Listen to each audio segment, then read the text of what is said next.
Welcome back my dear friend. Wondering if your phone support blazing fast 5G or is still running on 4G? In this quick guide I'll show you the easiest way to check your network compatibility in just a few steps.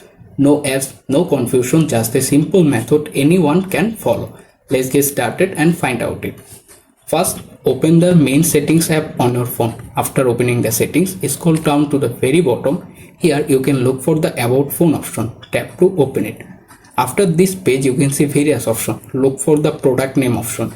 Here you can see your phone model or product name. For example, my phone is show Galaxy M55 5G. This means my phone is supported 5G. It's not with 4G.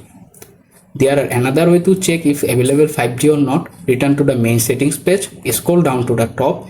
Here look for the connection option. Click to open it. After this page, scroll down a little.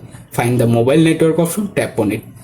Here you can find the network mode option, click on them. You can see the various options. If your phone is supported 5G, you can see the available 5G preferred or 5G alternative option show up. You can find it, tap to select it.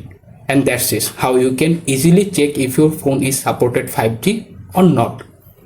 I hope this tutorial will help you. Thanks for watching.